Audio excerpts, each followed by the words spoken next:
Are we live? Yes, we're live. Hi. Welcome to Batman Day. I'm here at Impact Comics in Canberra. We're completely locked down, so don't rush in here. But rush to the website, rush to... you're already watching, so you're probably watching this on Facebook or on YouTube. Comment below the video if you want to give any feedback. We've got artists lined up today. We've got trivia, all sorts of stuff. There's a bunch of artists already drawing right now. I've already seen it.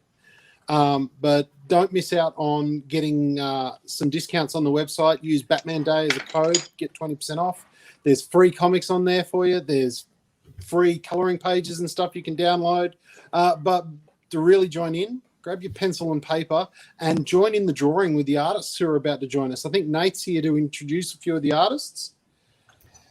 Hey, thanks for having us, and welcome at home to Batman Online Day. What an exciting day it is. We're all coming to you from our Bat Caves, and I'm Nath. I'll be your host for this moment in time. But without further ado, I should probably introduce some of our other artists that will be part of it. I'm his sidekick, not the other way around. It's Trev Wood. So welcome, Trev. He'll be sketching up a storm. If you're not aware of Trev's art, you can definitely check Trev out on his Instagram. Yeah, Trev, how are you feeling today about everything? Yeah, I'm really excited. I had my Pfizer jab yesterday, so so I'm going to draw until I collapse. Basically, that's my plan. Well, hopefully it wasn't. It didn't have Smile X in it, no. And everything will be fine for you to continue going along. So all good. Next on the panel we have the one and only Jamie Johnson. Now, obviously, we can only see Jamie's hand. But you can catch Jamie on his Instagram there to see all his amazing art, and you've probably seen at the moment, if you are following Jamie, he's doing some amazing Batmen throughout the cinematic universe. So how are you going, Jamie? Yeah, I'm doing well, thanks, mate. I'm pretty pumped. I've had my second jab yesterday as well, so very surprising. I'm feeling pretty good and pumped to draw. So thanks for having me, and yeah, I look forward to seeing what the guys come up with. Yeah, that's awesome. And so what are you sketching at the moment here that we can see? So I'm doing these ones. These will be given away on stream. So I just did this was the warm up while we were kind of waiting, and then I kind of sketched this one up here, and then I'm going to be doing a Copic Michael Keaton, which you probably can't see much there, but I've just done a little pencil layout, and that'll come together very shortly. That's so exciting, mate. Nice work. Okay, so, well, let's see if I get his name right. It's Paul Kajeji. Did I get that right, Paul? Oh, my gosh. Yes. Yes, that's it. Just, you'll never get it right again. I just know that. So. Well, Paul Kajeji. Well, welcome. See what I mean? It's wrong. You just said it right. No, on with your intro. Come on, mate. Well, it's better than Trev, announcing everybody. So anyway, you can follow Paul at his Instagram as well. Paul, tell us what's happening with you today, mate. All right. I don't know if you can see the screen. You want to share the screen for a second? I'm basically going with classic Adam West Batman carrying the bomb, can of shark repellent on his utility belt. Like as soon as someone said Batman Day, I went, yeah, this is where I'm going with it. Loving it. Some days you just can't get rid of a bomb. So yeah. Yeah. So yeah, make sure you check out Paul on his Instagram as well. And last but definitely not least, is Jin. Jin, hello. How are you, mate? I'm good, thanks. How's everyone? Yeah, good. Now, for everybody who wants to follow Jin on his Instagram, he's probably got the best handle out of all of us, which is Jazzy Jin, and on fresh Instagram. So yeah, how are you? How are you feeling today? You haven't had a second jab. You're not going to be knocking out. Like no, but my first Pfizer jab is tonight. So Oh, there's a ongoing theme going on here. it must be. It really must be. And what are you sort of sketching for us today? So I'm just going to be doing various Batman. I'm trying to see if I can steer clear away from the Bruce Wayne. So currently I'm doing Terry McGinnis's Batman of the future. Yeah, love it. Love a good Batman. I loved Batman Beyond because of Dwayne Cook. So and Trev will be nodding his head. I no doubt as soon as I mention the word Dwayne Cook. So Darwin, I think you're Darwin Cook. You're combining Dwayne McDuffie, who also worked on Batman Beyond, and Darwin Cook. Darwin Cook. Darwin Kogegi. My mistake. I apologize. Thank you for correcting me. It's pronounced Paul. See, that's why I'm the sidekick. That's why I'm the sidekick to Trev. So I'm a massive fan of Darwin Cook. I don't know if you can see, but in my background, I've actually got a Darwin original hanging on the wall there, which I'm very envious of. Darwin Cook is amazing. Yeah, absolutely. So for those that are at home and watching, thanks for tuning in. I believe it's a really average day in Canberra. So great opportunity for you to hang out with us. We'd love to have you, and tell your friends and follow along on the Impact Comics Facebook page. We'll be asking some questions along the way. Feel free to chime in, and we'll put those messages up on the bottom there. And we'll just be chatting about Batman and all sorts of other things. If there's something that you want to ask in reference to one of the artists, then by all means chime in on that Impact Comics Facebook page, and we'll ask the guys those types of questions and anything at all. Trev really wants to be able to. Here we go. Batman would call Pfizer COVID repellent. I love it. I got to change that now. I got to change the or maybe I got to put a second can with a little virus on it or something. Well, is Batman wearing a mask? That's what I want to know. He is. He is. Well, I mean, it's only half. I mean, that's probably not lawful, Yeah. Adam West would. Would follow a lot of people.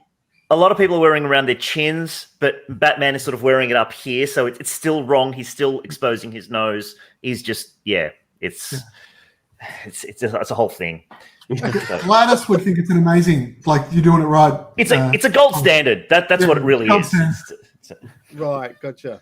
Okay, all right. And Trev, we believe that you actually went all out with your theme. Is that right? Look, I'm decided while we're all drawing Batman, I'd jump ship and draw Batgirl. So I'm actually, I don't know if you can see that, but I'm drawing the Batgirl at Burnside. So I thought, it's not all about the boys. It's all about the boys in this room at the moment. So I thought I'd bring a little bit of feminine power to it, and I'm going to draw Batgirl. But I am a massive Batman fan. I've got a whole bunch of original Batman art around the room. Not as much as Jamie. If we could show Jamie's studio, you would see that Jamie has. And we lost Jamie there for a second. You would see that Jamie's room is a shrine to both Batman and to Jim Lee. It's funny you should say that, but because if you go to here we get a super exclusive tour of the Batcave. It is a bit of a shrine also to Jim Lee, isn't it, Jamie? The Court of Owls mask. It is. I've started putting my own art up because I thought it was getting a bit much. But yeah, I got a few Jim Lee. Sorry, it's a bit dark. I have to keep the main light off. But yeah, I've got the harsh original art and Jim Lee sketches and stuff, and general things that inspire me. A bit, don't you? Just a bit. This is my Christmas. Just a bit today. Yeah, but with Jamie, you can actually go. He's done a couple of tours of and still photos of his studio. You can go to his Instagram page and check those out there for a little bit more detail, and it gives you a little bit more time to catch the drool from your mouth when you're looking at those areas of his studio. So yeah, we don't forget to check out Impact Comics. They also have, if for some reason you're not doing anything else, they actually have a Batman mask that you can download and print out and cut out. We can see Mal is slogging it out there at the moment, and he's there. He is. Have you got your Batman mask, Mal? Hang on. I've got a new one coming right now. Oh, here we go. Wait, so we've got an OG. Right. We've got an Adam West. Oh, there you go. There's Adam West for you, Paul. Got a Frank Miller. Very nice. And there's also a Capullo one, which I don't have with me right now. Right. So that one's on the way. So everyone, stay tuned, as they would say, for the next Bat Time, next Bat Channel, for Mal to come back to us with a Capullo mask, and you can enjoy that one as well. So is that 4 or 5? Is that 5 or 6 that we've got? There's going to be 4. There's 4 masks, right? 4 masks that you can choose from. But that's what a great variety for everyone to celebrate Batman Day. Also, so maybe what we'll do is we'll run around the room while everyone's sketching and just see what everybody's favorite Batman is. And while everybody's giving their opinions on who their favorite Batman is, maybe you can chime in as well and let us know who your favorite Batman is. Now, it doesn't necessarily have to be from the movies. It can be from the comics. So your favorite artist who maybe did Batman, and let us know through the Facebook page, which is Impact Comics. So Trev, maybe we'll kick off with you. What's your favorite Batman? Yeah, throw to me first to leave me confused. Look, I probably would say Darwin Cook's Batman is amazing. I'm just a huge fan of the whole, like, the amazing thing about Batman is that Batman exists in a world where you can have Batman 66 and you can have a totally, cartoony Batman. Batman Brave and the Bold. If anybody's not watching Batman Brave and the Bold, it is phenomenal. But then you can also have the Frank Miller Dark Knight Returns. You can have Jim Lee's Hush, Jeff Loeb and Jim Lee's Hush.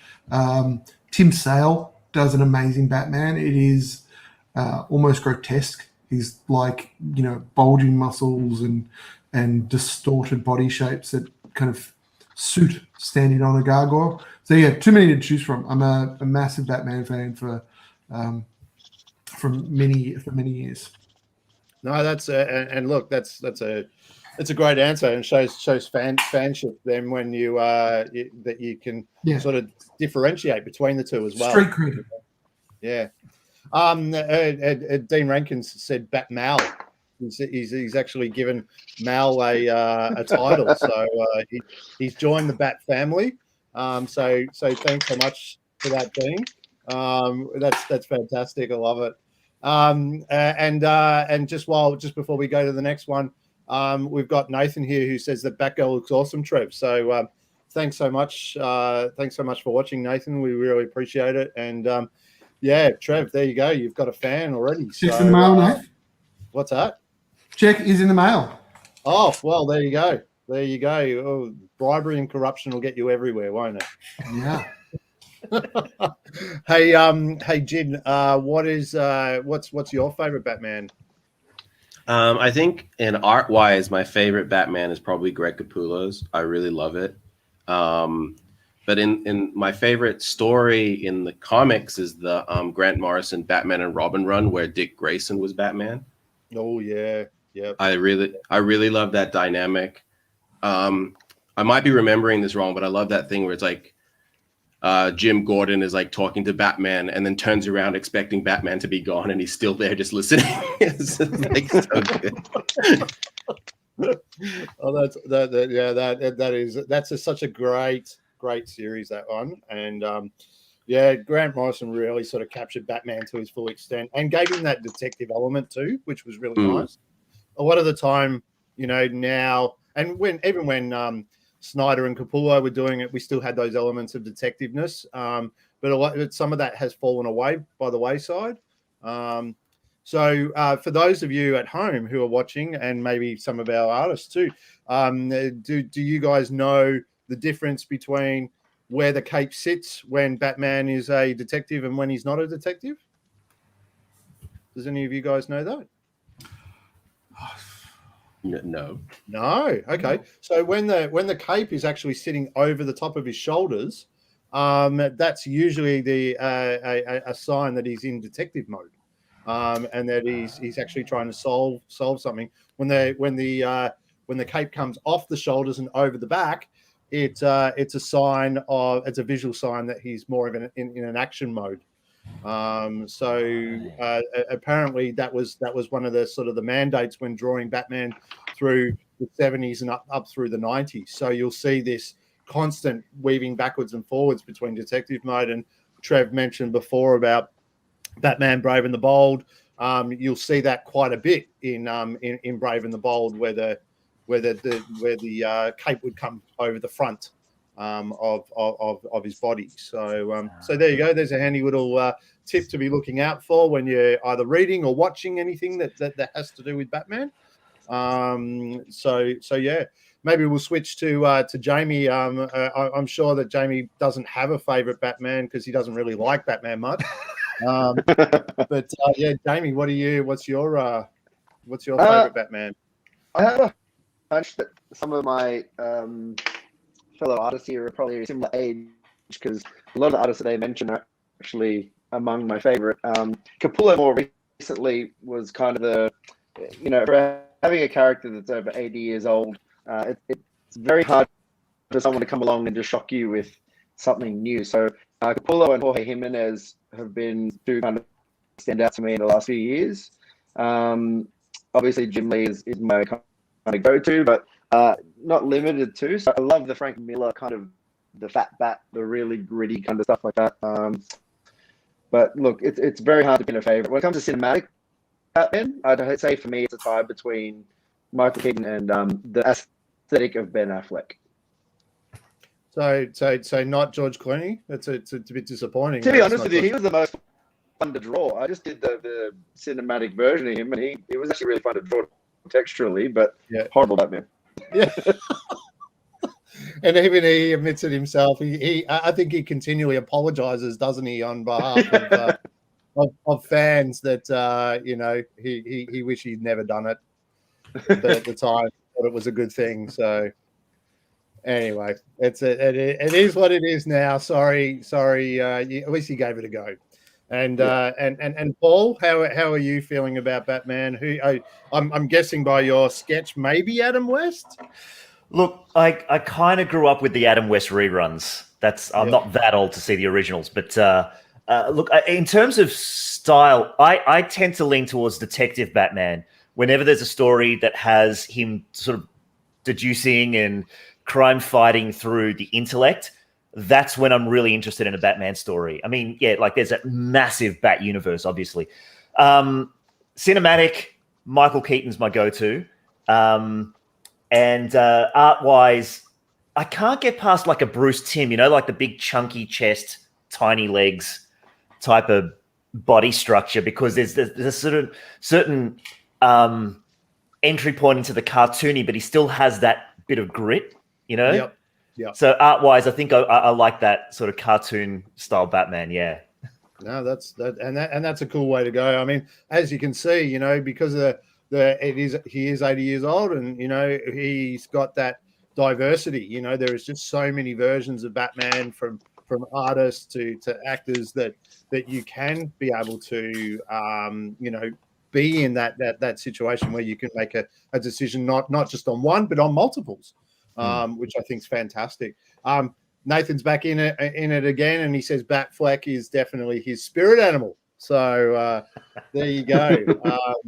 I bet Nathan's probably hoping that Batfleck gets another turnaround. And I think there's rumors, isn't there, that he might be in the new Flash film along with Keaton. So that might be exciting stuff if that comes about.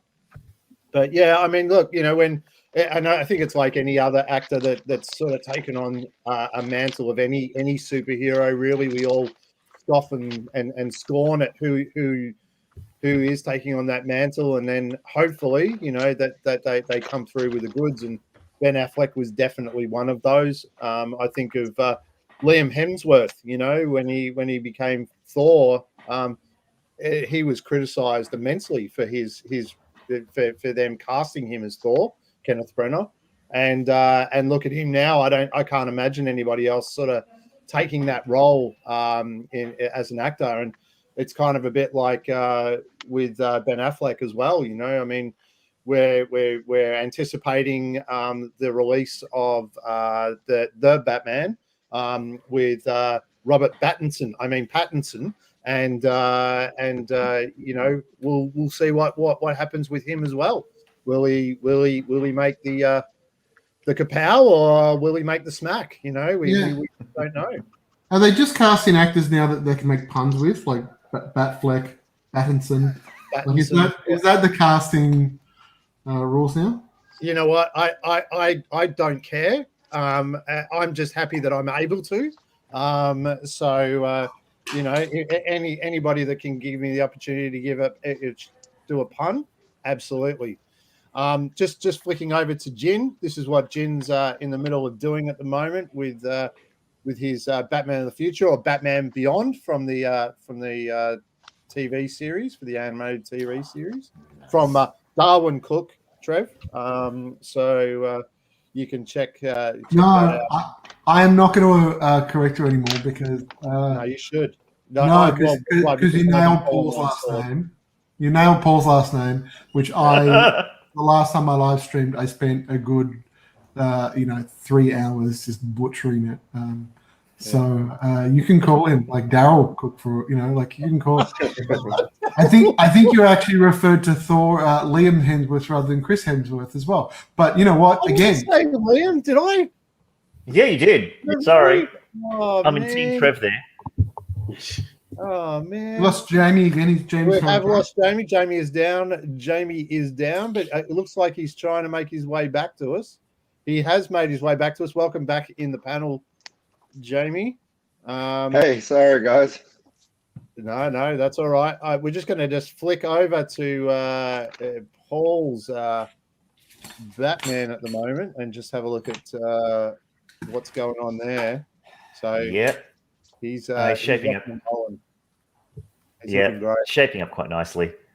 Yeah, loving that Adam West mouth too.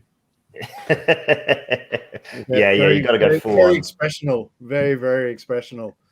So what we might do, guys, is we'll flick to a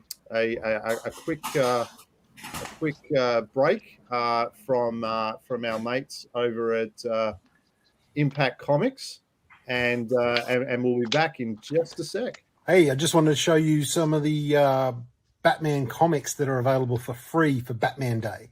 All right, so issue 1 of Batman Fortnite 0 Point. If you missed out on the start of this story, now's your chance to get one for free.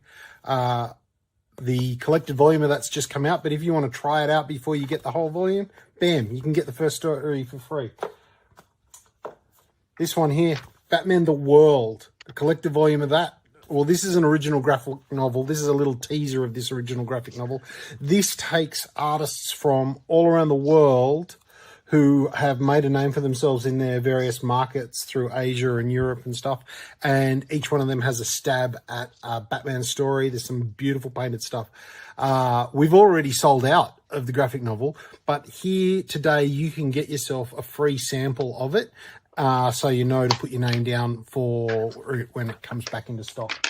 And also, Batman Night Watch. There's a new app out on your Androids and Apple phones called Batman Night Watch, where you can do augmented reality stuff and all sorts of crazy stuff. This is the official comic that ties into it, and it's free today. So, yeah, get on to that. They're all available in our online store. You just get in, choose them. You can only get one of each. And just pay for postage, or don't pay for postage if you can click and collect, or bundle it with a bunch of other stuff and just get it included with the postage for the other stuff. So, look, free Batman comics, man. Like Batman Fortnite, Batman the World, Batman Night Watch. They're available free for Batman Day just for today. Okay? Wow. Thanks so much, Mal. What a great lineup of free comics there too. I love that augmented reality one. I'm interested in that now. So bit like Pokemon Go, but maybe we're catching villains instead. I've seen little videos of it, and you basically pointed at a table, and it kind of shows Gotham. You can walk around the table, and I don't know. I would love to play with it. I don't. Yeah. Have capacity right now, but yeah. Wow, that's so cool. Hey, don't forget, guys. Anybody who's watching, make sure that that you do check out Mal and the team at Impact Comics. Shane's on board. Thanks for watching, Shane. We really appreciate it. And from Comics, who has his own shows. He does Drink and Draws, usually on a Friday night, with a whole bunch of rad artists. Make sure you check him out. It's usually on YouTube, I think. So ain't no party like a YouTube party. So yeah, but he says that's a great deal, Mal. So yeah, nice work. Thanks so much for watching, Shane. Hey guys, don't forget to let us know who your favorite Batman is, and it doesn't have to be someone from the TV shows. It can be an artist who drew it. For me, it's definitely Norm Brayfold. He did sort of a run, sort of late 70s, early 80s, I think it was. No, I think he went right up till Nightfall, so that'd be 90s, mid 80s to mid 90s. Yeah. Thanks for correcting me again, Trev. That's appreciated. So stream is everything I say wrong. Trevor will correct me on, and I'm happy with that.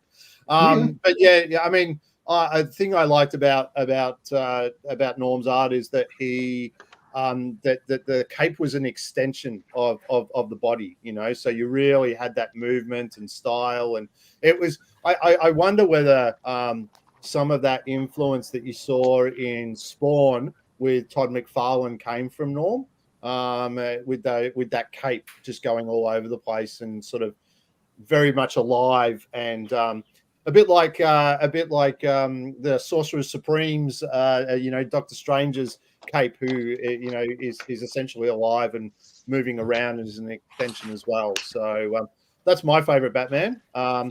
You tell me. Am I right? Am I wrong? Is there someone who's done a better job of Batman, or are our opinions that are different? Because there's just so much in the universe. Let us know on the Impact Comics page, and we can put it up there, and you can be famous for all of about 5 seconds. So we hope that that can be happening for you anyway. So we've got Jamie who's working on his now this is which one's this, Jamie? Is this Val Kilmer, or is this Keaton Batman?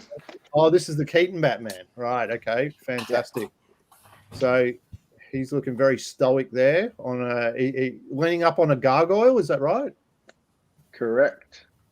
Excellent. Very astute observation, my friend. So this one finished, and I'm not sure how we're going to do it, but I'm happy to give that one away at some point, maybe at the end of the stream. And then if I get time, I'm going to get onto this one as well. So these two will be given away to either people watching the stream or customers of Impact.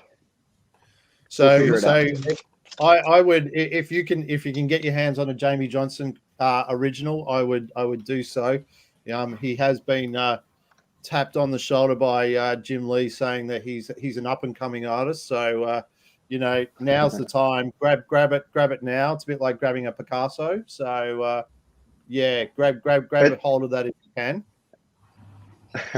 I don't know if that's an exaggeration, but a nice segue. I did win. Someone actually gave me the opportunity to have Jim Lee ink one of my Batman as well. So I'm going to be I'll be penciling that over the next few weeks on my Instagram, and then Jim will be streaming it on Twitch in the near future. Yeah, so pretty exciting stuff there for those that are following Jamie, and for Jamie himself. Shane's just jumped on again, and he's actually written us a mini series, which is nice. So might be carried over two episodes of Batman. Batman from Grant Morrison's run on JLA. I love reading old Batman showing up the rest of the JLA on a regular basis. And Batman did that so well too. He said the opening arc of the 90s series, love that Batman that saves the day when the others are all helpless.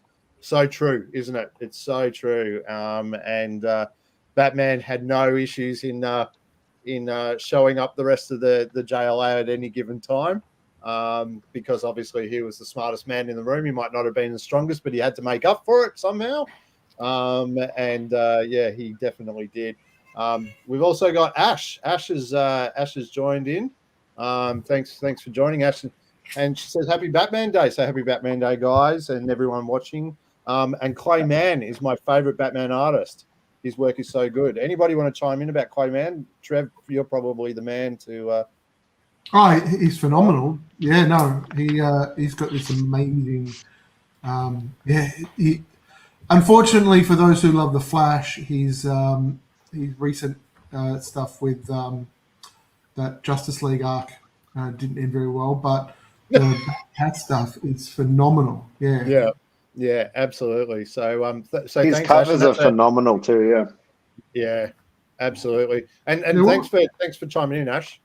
It's a really good choice. And again, there's so much diversity when it comes to Batman, and what we can love and what we don't like, and how critical we are of things. And there's probably a dozen Batman artists that I can think of that have really sort of paved the way for a different look and feel and change within his universe. And so don't forget to let us know who your favorite Batman is, or anything else that you want to ask the artist. Maybe if you've got a question about what they're using right now, whether it be digital or whether it be a pen of choice, their weapon of choice, then let us know, hit us up, and we'll read those out, and these guys can answer for you. So what maybe I'll give you guys a little bit of trivia, and I'll ask you guys first. Do you know what the actual thing is with what happened when it came to Death of a Family? Does everybody know this sort of trivia about how Jason Todd died? Yeah. Well, I think so. Now, wait, are you talking about It Death was a of vote, the Family or Death in the Family? Yeah, Death of the Family. Oh, Mal's Are you jumped talking in. about the mail-in or the vote? Yeah, well, the phone in. The phone in. So that was Death in the phone Family. in. Sorry, yes, Because yes. Death of the Family was the recent. It's like a hotline. Yes. So, And I know, because so I've got Mal, the do you expert want here, I to asked him. Mal, do you want to chime in with that one then? What about the Death in the Family? How they had a toll-free number and a mail-in request to whether or not Robin would survive. Yes. And the fans chose for him not to. Chuck Dixon very proudly claims that he was the guy writing the Robin that everybody decided should die. So that's Chuck's feather in his cap, I suppose. Yeah, and that's so true, Mel. And and that shows a true comic book owner, store owner who knows that trivia right there. I'll read a little bit of an excerpt here for you guys so that you have an understanding. And this has come directly from Chuck himself. And he says after his new debut, the reception of Grayson's replacement wasn't a positive one from readers. He says that this along with DC editors and creators wanting to take Todd out of the DCU universe altogether, they decided to do a 4-issue arc of Batman: A Death in the Family, which was in 88 and 89. And the Joker obviously beats up Jason Todd and blows up the warehouse. So what they did is they gave, as Mal said, a 1-900 number to call and to vote. Now, they only had 35 hours. So this is really, really interesting. It was a short period of time for them to decide whether he was going to die or not. And after that 35 hours, it came down to just 72 votes.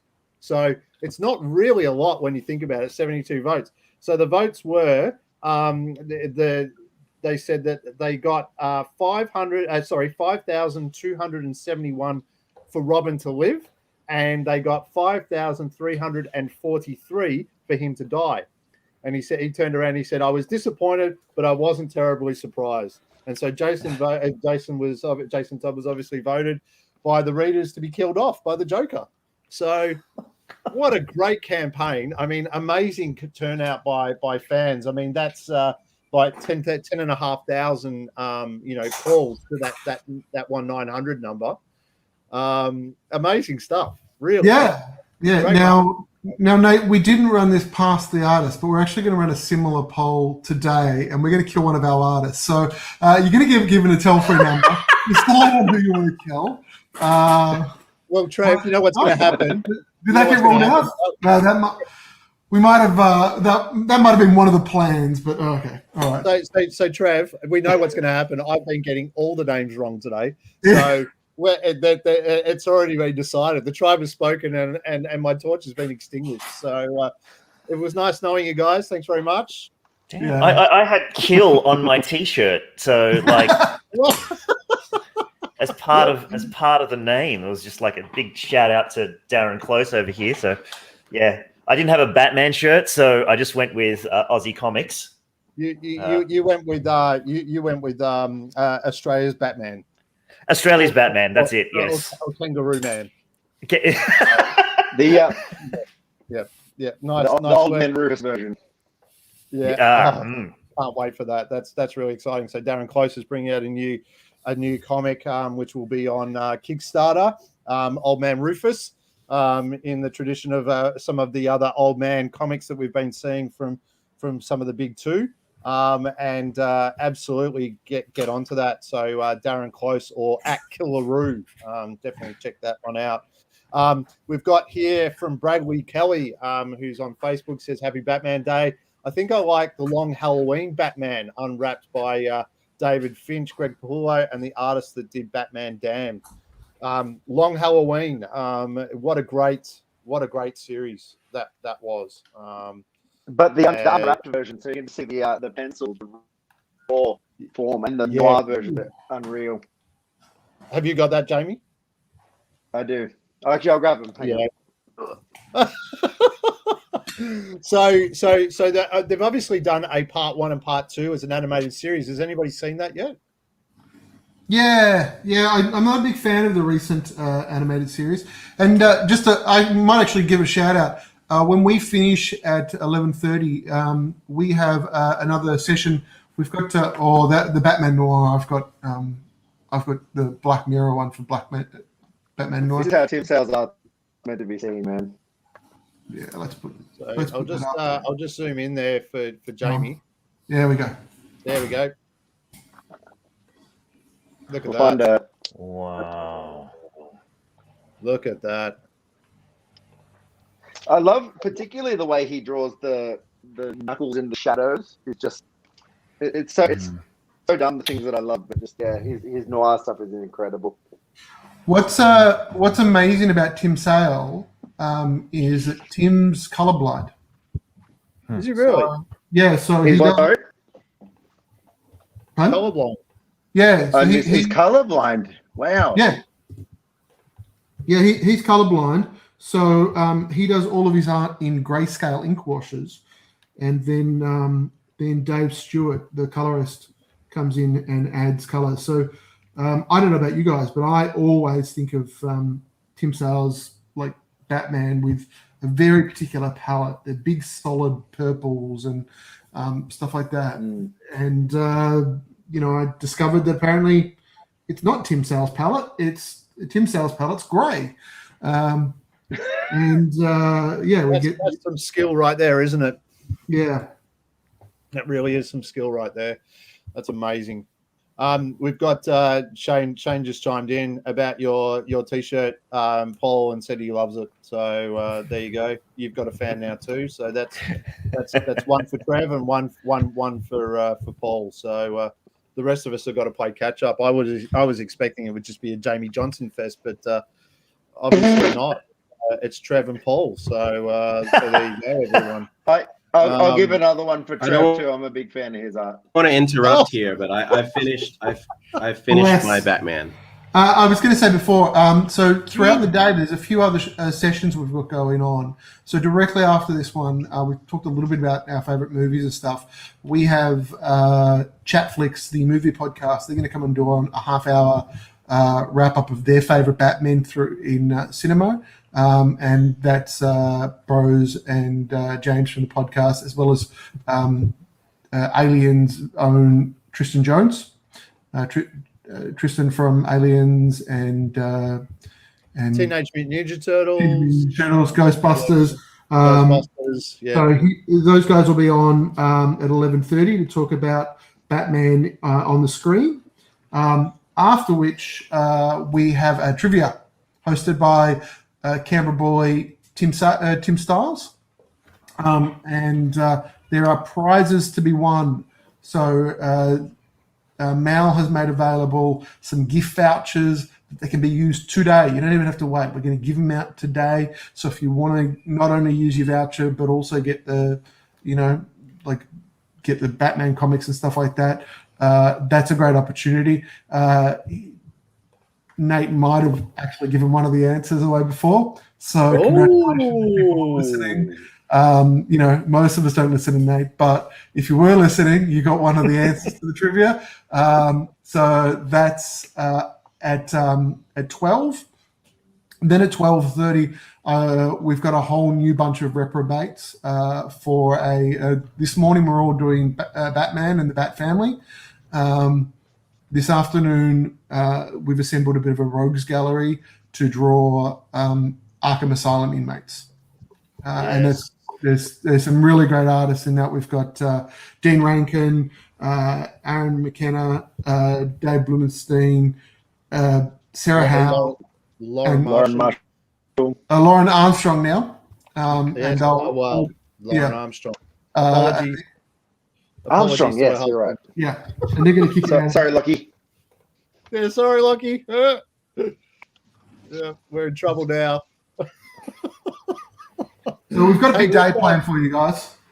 Let's flick over to Jin. Jin's finished his sketch. There we go. Look at that. Yay. Hey. Beautiful. Brilliant. Terry McGinnis in his finest. I love this suit. I think it's so cool. What, sorry? That is, yeah. Did I get that right, Trev? Terry McGinnis? Yep. That is Terry. Thanks so much. We Thanks just so much. Nathan just tell him the wrong thing, like it's Johnny McGinn or something. Yeah, I was kind of going to lean into it from now on. That was really Nathan. Lauren's actually watching us in the feed. Oh, yeah, here we go. Yeah. Hey, sorry about the Armstrong for party. Well, now I'm going to be confused because hopefully this afternoon's also a party. So, yeah. Well, you get a bit of both then, won't you? I suppose. But that's what you can expect from Lauren this afternoon. So good luck to the Rogues Gallery this afternoon. Also, too, Bradley's just kicked in for you, Jin, and he said awesomeness. So Jin. So we've got one for Paul, one for Trev, and now one for you as well, Jin. So thanks so much for chiming in there. We do have a Jamie. There's Bradley before said awesome work, Jamie. So all right. Well, the host. Bradley Kelly. Well, the check's in the mail. Thank you very much. No one gives. Actually, I'll tell you what I'll do. I'll show you mine, and we'll see if I. Here, I'm plugging for comments now. Let's see if I can. I'll show you mine, and then you can see what you. So this is what I've been currently drawing in between everyone chatting. So very nice. A little bit of a nice Batman for those that love a little bit of cuteness, not so much seriousness. I love that, Nate. That's great. Thanks, mate. That's the reason my Thanks. face isn't on the screen, because it's not cuteness. Oh, Well, it's gritty and what's the thing that they do now? DC Comics, they grit it up, they make it dark and broody. Yeah, I'm pretty much all of that. I'm the Dark Knight Returns version of artists. Yes. so we've lost Jin, but I think Jin's on his way back in now. But for those of you who have been looking at Jin's work, you'll notice at the bottom he had his name, and then he had some Chinese next to it. He said that's actually Batman in Chinese. So for those of you who can't read like me, Chinese, that's exactly what it is. So I'll be. So if I get that tattooed, it won't actually say like, you know, It'll say return to sender.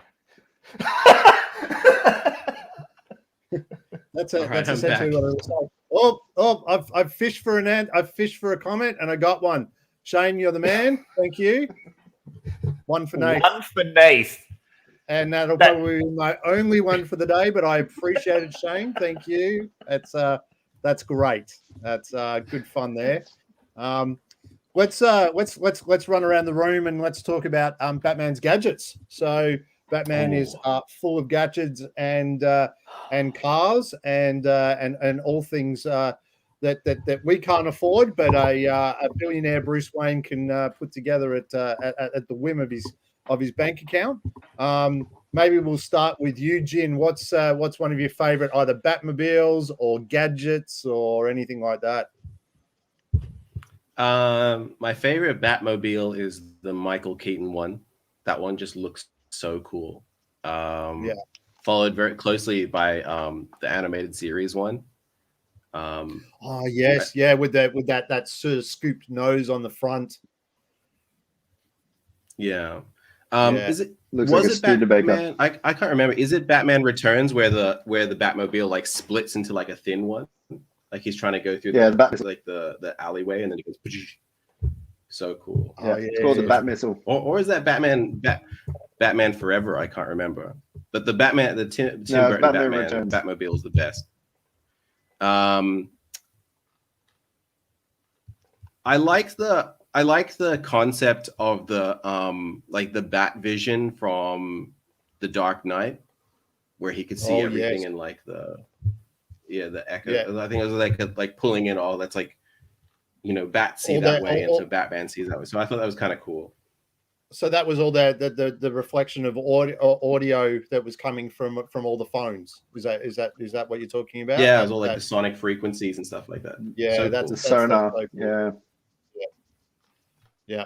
That's so awesome. Oh, we've got so Richard's just chimed in. He just wanted to ask just a quick question. So he said, Jamie, has Jim Lee done your pencils yet? So obviously Richard's joined in a little bit later after your comments about that. So do you want to just let Richard know what's happening with your penciling and then Jim doing the work? No, so I'm still in lockdown, and my local post office is more than 5 kilometers from my house. I can't actually post anything, so I haven't done it yet. So I'm going to do it on stream probably next week, and I'm going to ship it off at the end of the month. So hopefully he'll get to it within the next couple of months on his Twitch stream. But I'll definitely be putting the links up on my Instagram, which is QuickDraw13. If you're not already watching. So for Richard, you can just follow him along on Instagram, and he'll probably update everybody there. So that's definitely something to look out for sure. We were going around the room and we were talking about Bat gadgets and Batmobiles, and Shane's chimed in. And it'll be a great segue to move on to Paul in a sec. So you've got a little bit of extra time, Paul. He said nothing will ever beat the shark repellent spray. Laugh out loud. So there's lots of lols already from everybody. And also I should just mention that Richard also said that he's loving the stream. So great work on this being created. So and we thank Mal from Impact Comics for that. So we've all got one each now. Thanks for that. So because he's loving the stream, we all get one each. So I've actually got two now. So I'm really happy that I've got two. So let's go to Paul. Paul, Bat Gadgets or Batmobiles? Any faves there? Look, I think even though he's drawing at the moment, he's drawing his own version of Adam West's Batman, which I can quickly show you. There it is. There, he's doing a little bit of coloring at the moment. Talking about Bat Gadgets, we can see his little bat repellent on the side there. Yeah, get right there. It is. Yeah, fantastic. Yes. So you have what to about say it properly. You have to say it with the accent. There's an accent for bat repellent. You got to say it with the shark repellent. That's right, like that. So, we can't hear you, Trev. Trev, you're muted. It's almost that Shatner-esque big pauses in his lines that. Yeah. I can't do it. All right, Paul. Enough stalling. Tell us. Back deals. Come on. Okay. There's two. Like the one that springs to mind, and it's because it's so bloody ridiculous. And I forgot which. I think it was Michael Keaton in Batman Returns. Do you all remember when he puts the CD on and he scratches it?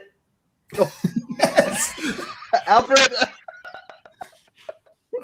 Like, it came out of bloody nowhere, and I was like, and at the time, we were a kids. CDs were a big thing. It was like, oh, that's so cool. I didn't know you could scratch a CD. You can't. But it was just so ridiculous. Batmobile's definitely the Keaton one because it was just this reimagining. It was like that movie was just so. I want to say dark, but we've gone darker still now. But like when it first came out, when it first appeared on screen, everyone was just like that, and I just remember the reaction that I had. And it's still whenever you see, you remember the days when we used to go into physically Comic Cons. I don't know if we're ever going to get back, but like if you were tabling there, you'd go in for the bump in. And there was always that moment where someone was bringing in or driving in the Michael Keaton Batmobile, and all the artists would just stop whatever they were doing and just go try to get a photo of it. It still is such a draw card. I think that's got to be my favorite Batman. That's such a... Oh, we lost Paul. What happened, Paul? Hang on. Oh, there he is. Okay, I'm back. Yes. He's back. Yeah, well, maybe people didn't agree with that. I don't know, but something happened. Yeah, but you're right. Isn't it funny though that it's an inanimate object. Seriously, yet we'll want to go and have a photo with it. It's really funny because it's iconic, and I suppose it gives us a sense of nostalgia and wonder to remember those. So that's an awesome choice. So while both Jamie and Trevor are thinking of their Bat Gadgets and everything else to do with Batmobiles, Lee has chimed in and said that he's loving Sean Murphy's White Knight Batman, and again something a little bit different, something a little bit edgy, definitely edgy. So thanks for joining us, Lee. And I agree. I think Sean Murphy's Batman is definitely a different take, and it's really fun and definitely a little bit darker and edgier. Let's go to talking about darky and edgy. Let's go to Jamie. Jamie, your gadgets and Batmobiles. Well, I grew up I was born in '84, so when '89 Batman hit, I was like 4 or 5. I remember seeing it in the movies, and it was like, where did he get those wonderful toys? It was like when he had the grappling, like he had that gun, and it's literally like he's one and done, and he just throws them away. It's probably like $1 million worth of whatever, but he puts his arm up and puts two grappling hooks, and just to exit the that gallery, and then just throws it. And I'm like, I want that.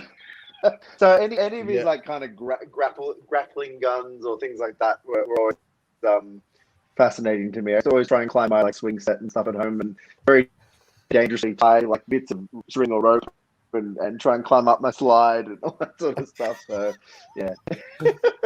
Jamie, Yeah. Jamie, as a big collector, do you have the NECA Batman animated series gun? I don't, but I think we should talk because I did see that recently and it was very tempting. So I'll have to organise something with Impact, I think. So what was the in Trev in Batman Beyond in Batman Brave and the Bold he had what was it, Hammers of Justice or Fists of Justice or something or other? I can't remember. Isn't what you call these fists or something? Isn't it? Yeah, and they were like knuckle busters, they were. Oh yes, but they're in the shape of bats. Yes, that's right. That's right. So there you go. You can let's while we're talking to Trev, we'll just switch over to you, mate. This is what Trev's doing at the moment. So you can see there. Wow. Damn. So loving that. That's gorgeous. Jay, do you play with watercolors? I mean, I know you're the king of the Copics, but what's that? Sorry.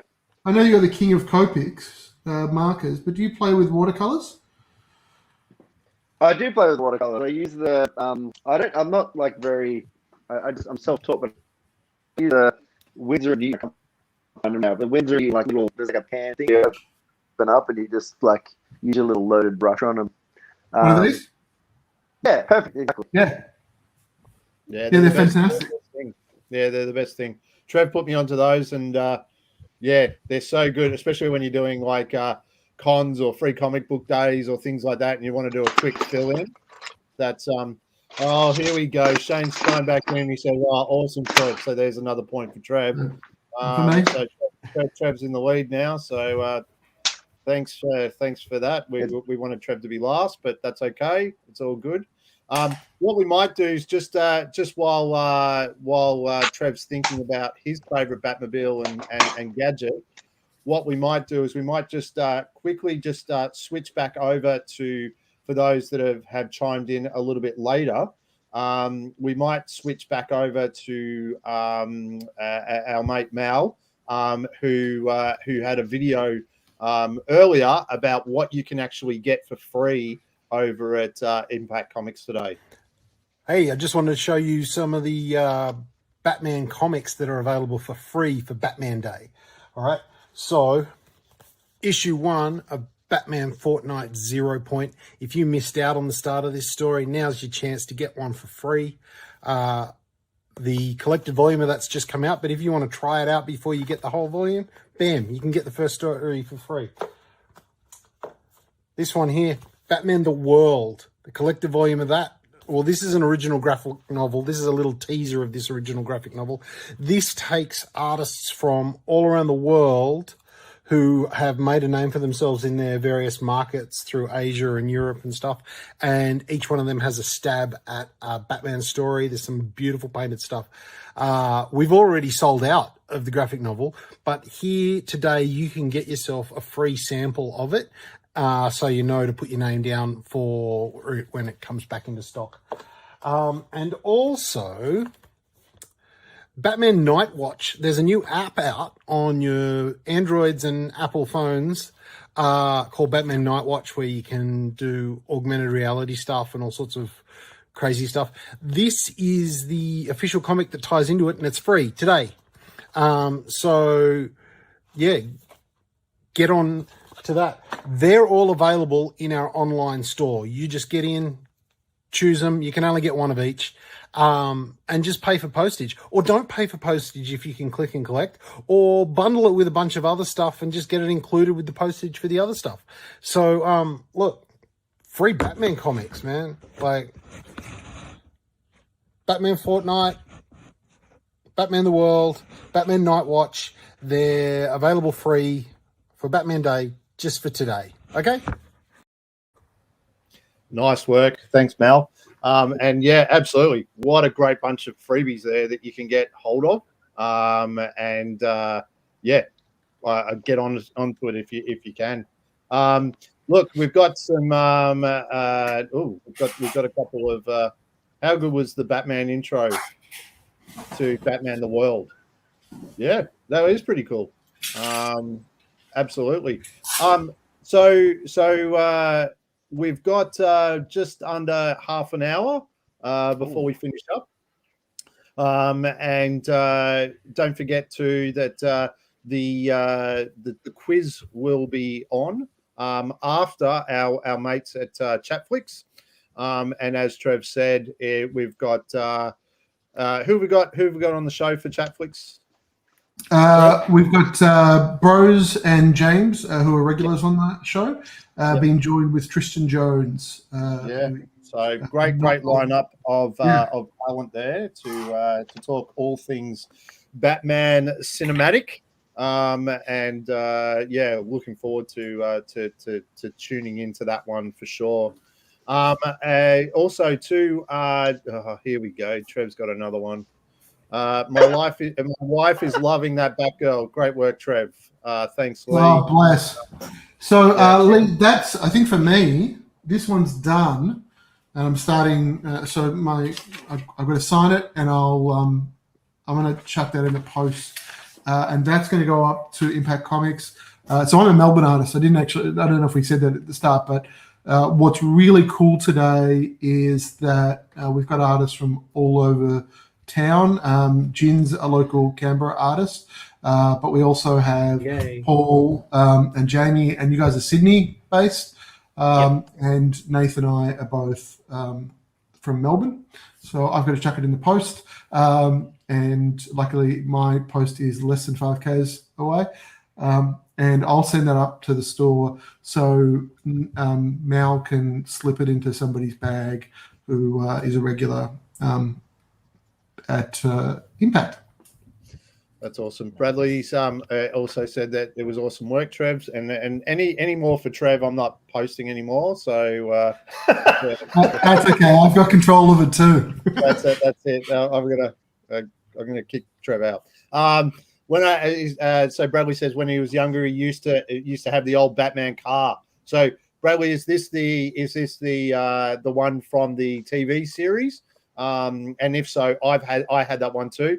And that you'd be able to press the button and it would speed forward really quickly. I actually had the original Batman from '66, not the actual original one, but a replica of. And what you could do is you could put missiles in the back in the exhaust pipes that came out of the top of '66 Batman. And obviously you lose the missiles, so you ended up putting matchsticks in there. And I remember firing matchsticks out of the back of my.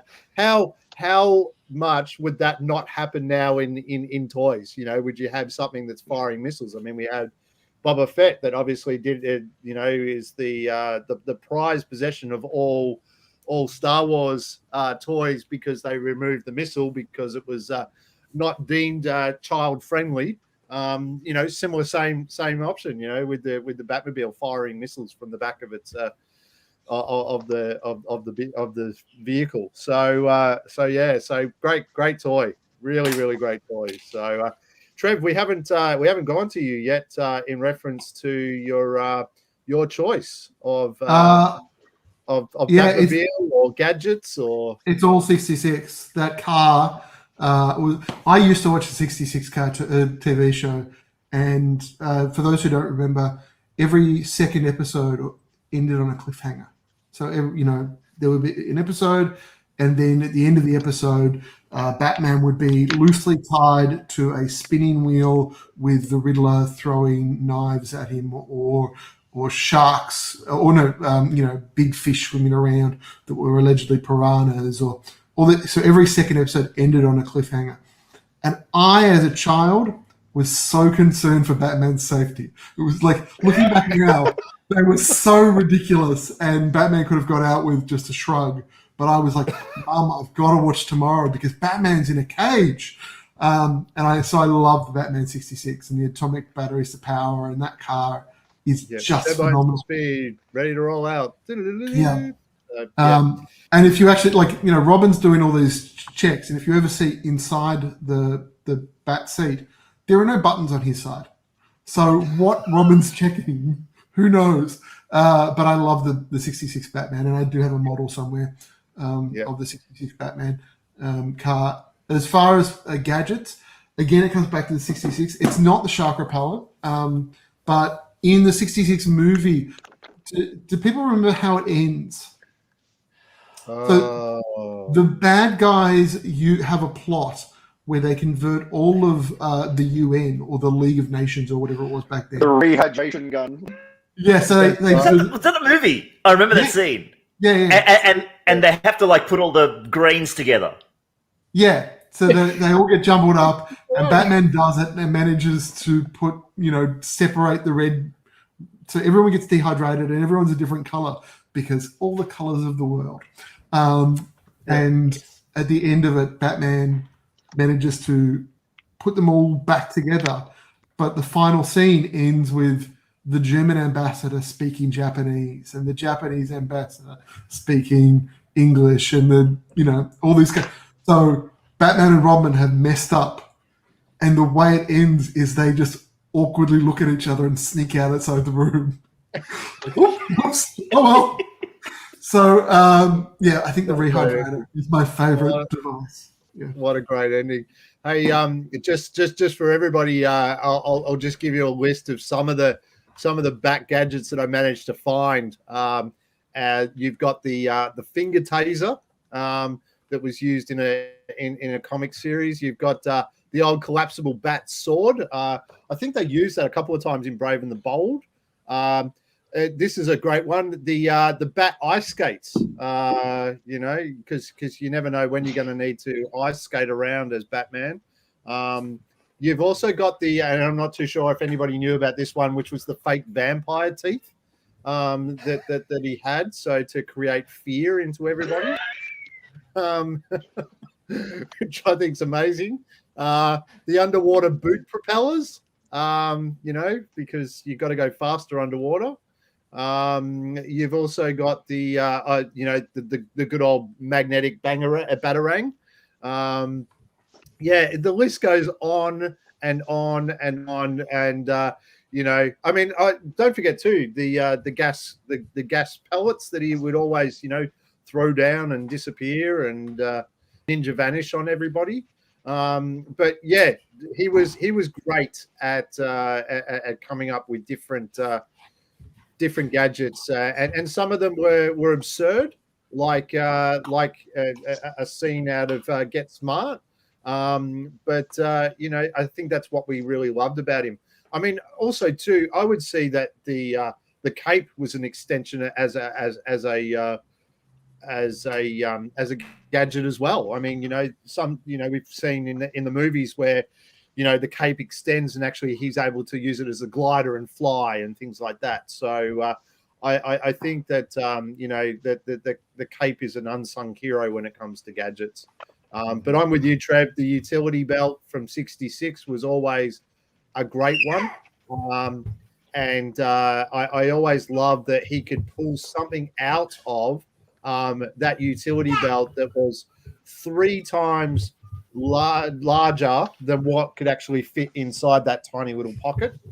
And especially the Batfleck, he was able to catch like a group of guys with this humongous net that fitted inside his pocket. So that was always great. We've got a new member to the crew. So Jin, who's your sidekick there? This is my Robin. This is Shun. You say hello. Do you want to help Daddy draw Batman? Gonna help. So as you can see, we've got artists of all ages getting in on this, and it's really good to see that tradition is continuing through the ages. Shane said that he loved that list of different bad gadgets. So I'll chalk that up to 1 to me. Thanks. That's a 1 for now. Yeah. Yeah. We'll chalk that up to 1 to me. So that's our Bat gadgets and Batmobiles. We've obviously got some favorite costumes that Batman has worn over the years.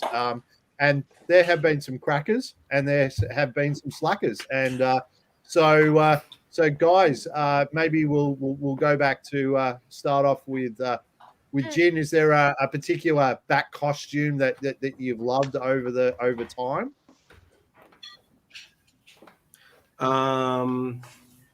I like them all a lot. I really liked Batman Begins costume more than the Dark Knight one. I liked how Batman-y it looked. I know that he couldn't move very well in it, but I liked the look of that one. I liked how it kind of was like the live action version of the Bruce Timm one. Like he was super chunky. I really liked it. Yeah. No, and that's such a good interpretation of it, really, isn't it? So I like that one also. Jamie, favorite, and this is probably going to be, it'd be like asking you to choose your favorite child, really, wouldn't it? No, look, like we're all pretty nostalgic for the old stuff, but I really was blown back by the Ironhead Studios take on Batfleck.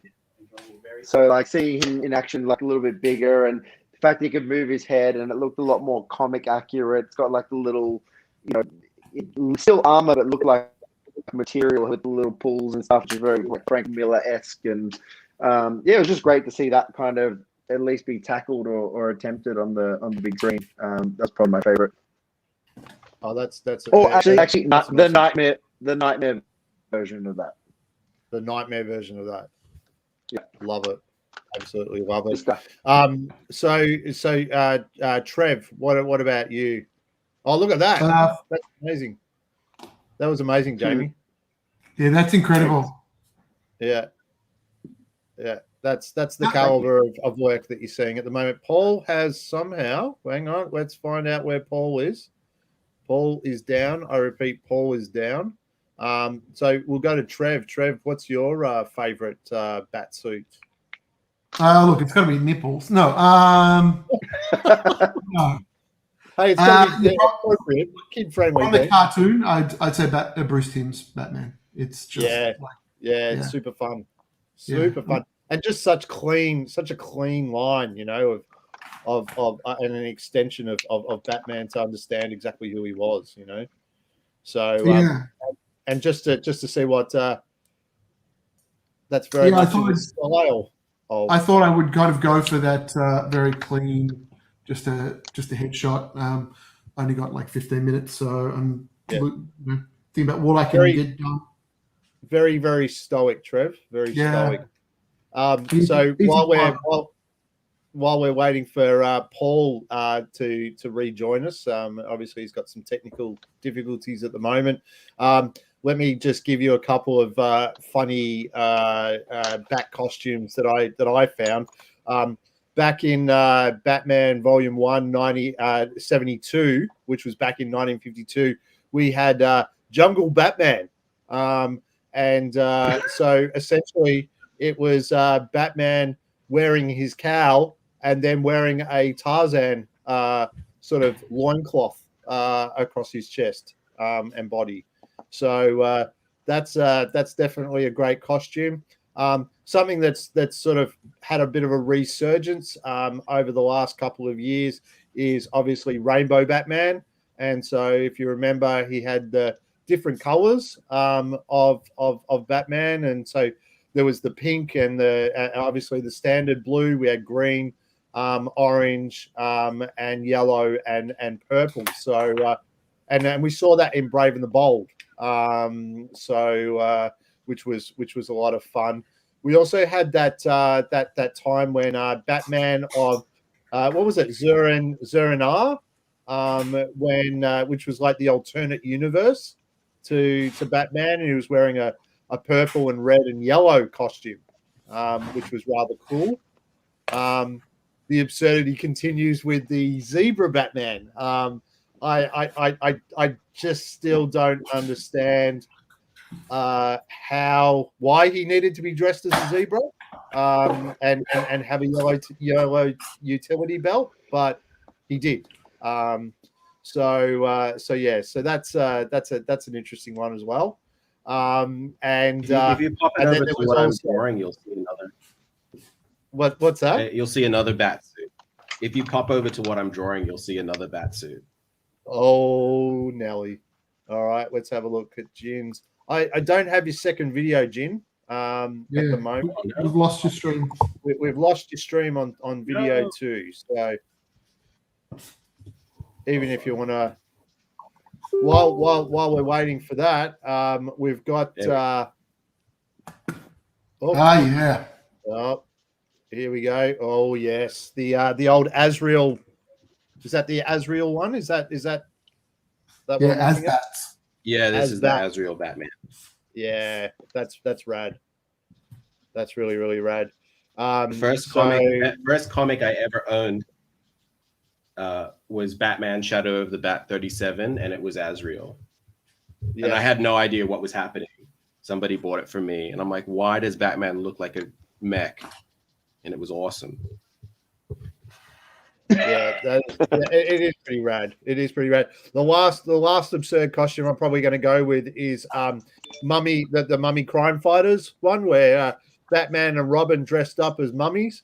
Probably really appropriate at the moment because they're all masked up on their faces and wearing their cowls and utility belts and capes. So yeah, that's probably the most absurd that I can recall when it comes to outfits. Mal's just said that somebody is actually watching from Trinidad, which is so welcome around the world to everyone. It's not just an Australian party; it's a world party now for Batman Day, which is really, really exciting. And they were just talking, and he was just asking about Batman cosplayers, and so shout out to all the Batman cosplayers and Batman Universe cosplayers out there. So yeah. That's really exciting stuff. Our Trinidad watcher, I should say, we discussed before the show. I was considering doing my drawing in full cow, but the Michael Keaton Batman costume, there's no nostrils. So I would have spent it pushes all your cheeks up here, so you're not looking like a chipmunk. But B, you can't breathe, so you have to spend your whole time with your mouth open. And I'm doing enough talking already, so we decided against this. But shout out to all the cosplayers out there. If you are doing cosplay today, please post your photos on the Impact page. We want to see them all. It's very cool, but I cannot breathe, so I'm going to take this off. You've never looked better, Trev. You've never looked better. So Jamie is still sketching away. He's obviously not on screen at the moment, but we'll add him on, and we'll have a quick look at his close up. That's looking amazing, Jamie. Nice work, mate. So yeah. We Jamie, did you give your favorite costume? You there, Jamie? Oh, you're muted at the moment, mate. There you go. You there, Jamie? There you go. Sorry, I don't know what keeps happening. I've been having the biggest shocker today. Thank you. That's all right. Did you have you got a favorite costume? Favorite costume, Batman costume. Okay. Non-cinematic or it can be anything. I think I said before. I think it still stands. I think Nightmare Batfleck was kind of the thing for me. I actually had a life-size Batman statue that I won, like a Batfleck, and I was trying like crazy to get it like customized or whatever, and I ended up selling it when I moved house. But I got a custom cosplay Chris Batfleck bust like made, which I'm going to be turning into a Nightmare version as well. So it's definitely on my list. Oh, that's cool. That's very, very cool. Very, very cool. So we've lost Paul for some reason. I don't know where Paul's gone. Paul is down. But hopefully we'll have him back before the end. We've got just about 10 minutes now, guys. So it's nearly time for pencils down and to exit our bat caves. But Shane is saying that in the comics, all black. He loved that look. So yeah, it kind of makes sense to be all black, especially when you're hiding in the shadows and in dark alleyways and trying to spring up on people. I don't think Rainbow Batman was definitely the best camouflage when it came to taking on the bad guys. Oh, here we go. Another great one for Jamie. He says, "Great work, Jamie. Great to see from start to finish." And this is what's great about these types of days that we do. Trevor and I have really enjoyed doing these types of days because we get to watch the artists from start to finish, and you at home get to do that as well, and can interact. It's a great opportunity for us to all sort of connect, especially in these times that we have, and we might be feeling a little bit isolated, and we can all connect and feel a little bit more together. So thanks for that, Chris. It's you spot on there. It's great to see the artist from start to finish. So Paul's just let me know that he'll be back shortly. His USB Wi-Fi has crashed completely. So he's got someone from Batman's crew working on that, and hopefully it's Lucius Fox, so that he can fix that, and he'll be back in before the end of the stream. But don't forget to head over to Impact Comics for that, and we'll so that you can get your not only those 3 free comic books that Mal showed earlier, but also place your order and so that you can be able to get that comic, as well as maybe bundle it up with a whole bunch of others, and obviously the discounts that Impact Comics are offering today on their on Batman stuff as well. So yeah, definitely give that a look in, and happy Batman Day to everybody. So with roughly about 10 minutes to 8 minutes to go before the end of the show, and don't forget after this we've got the guys over at Chatflix who talks Batflix. Yeah, great lineup there. Lucius Fox fixed Paul's Wi-Fi, and so he's back in the mix. So maybe we'll quickly just run around the cyber room and look at everybody's works. So we'll start off with Paul, saying that you've been out, you need some attention. So what are you sketching right there at the moment? Let's see. Whoa, we don't. You want to see this? Oh, here we go. We'll add that to the stream. There we go. So there's Paul. Yeah. So for those who don't know, Paul does all of his art in a 3D program, so he can actually fly around, and that just looks phenomenal. Yeah, look at that. Kapow. Yeah, really adds a. If I could sort of screen grab. I don't know how to do this in say a 3D picture or something, but if I could and people could just orbit a little bit, you'd get a bit of depth to it. But I wanted a big kapow. But this is basically done. I just needed some halftone behind it, That's really cool. That's very, very cool. Love that work. So yeah. And very quickly, what we'll do is we'll just move on to Trev. Do you want to, Trev? We'll just go to yours and yeah, absolutely. So I've done 2 now. I have done, and I might just pull the camera out a little bit so you can see a little bit more of it. So yeah, I've just done a bit of a Batman headshot, and I've also done my. Amazing work. Amazing work. And both of those are going to go to Mal and Impact to share. Yeah, that is really, really cool.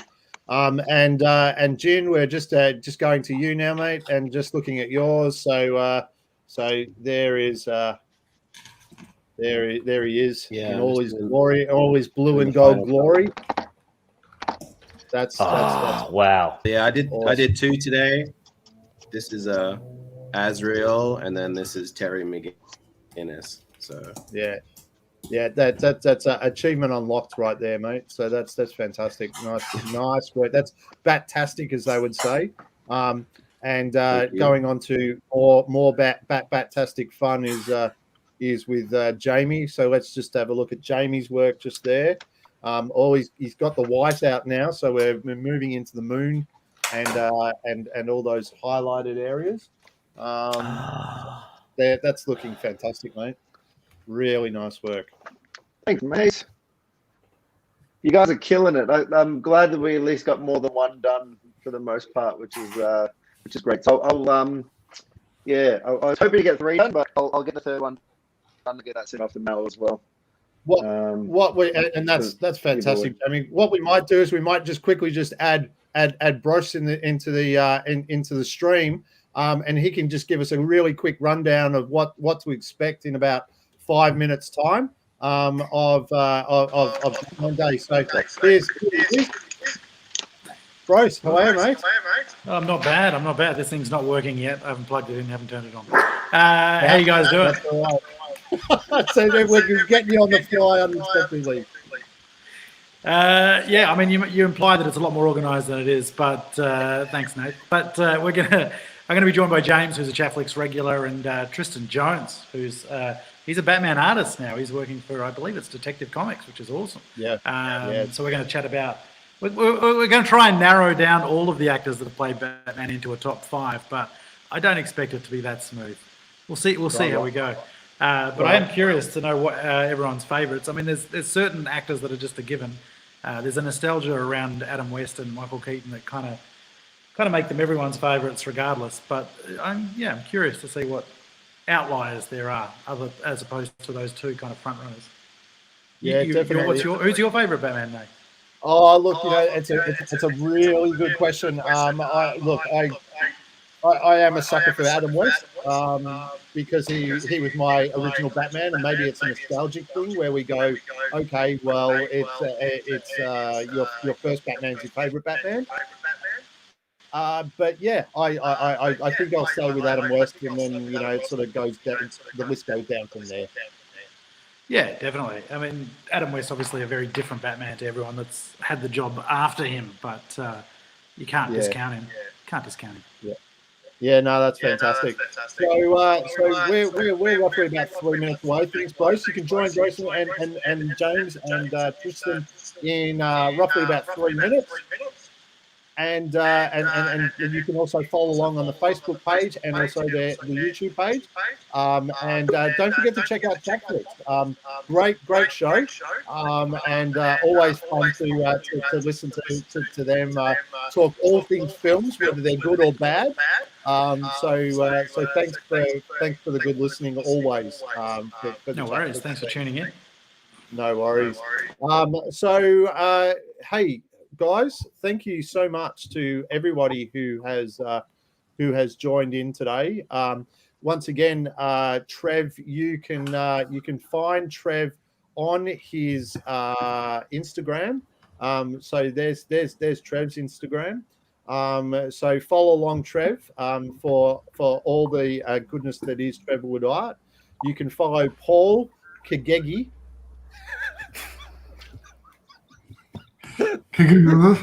Bless you. Bless your name. At his Instagram. Sorry, mate. I know we're the bane of your jokes. And you can follow Jen, who has the best handle out of all of us, is Jazzy Jen, the Fresh Prince of Instagram. Check him out. And also Jamie Johnson. Always a fave, mate. And thanks for being part of the show today. You can find him at Instagram at QuickDraw13. And then also myself, I just do lots of chicken scratches. So you can also find me, which is just my name. Which is at Nath Bones at Instagram, and I'll put that on the bottom there. So there you go. There's me there. So if you want some chicken scratch fun, then check me out there, guys. It's been fantastic. There's Jamie. For those that thought that it was a talking hand, there you go. There's Jamie in all his Batman glory. So thanks everyone for joining. And it's been really fun. So that's 11:30. Take care, everybody. Stay safe, and happy Batman Day. Thanks, guys. Happy Batman Day. Thank you. Thanks for having me.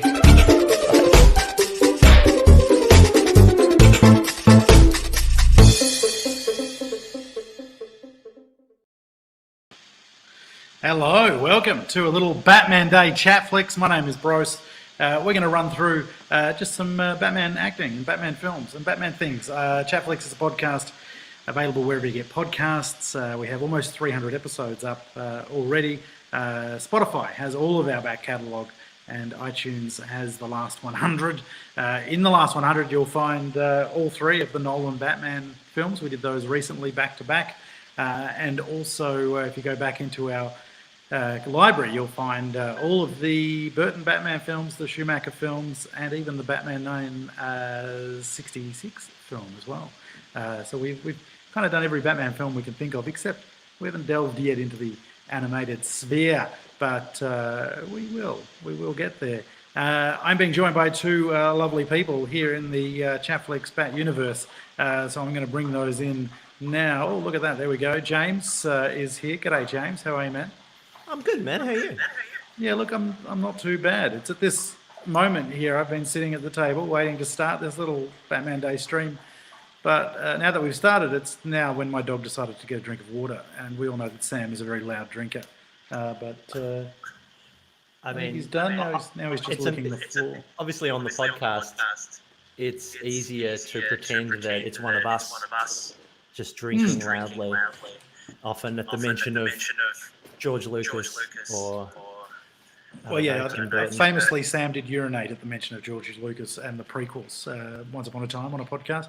But James, you obviously always drink water out of a large bowl, so you do make that. That's correct. I'm a messy drinker, as you know. That's true. We're also being joined by Tristan Jones. Welcome, Tristan. How are you, man? Hey guys, how you doing? Not too bad. Now you're now a Batman artist as well as being, a Batman fan, I suppose. Literally right now. Are you doing some work right now? Is that what you're supposed to be doing today? Yeah. Well, I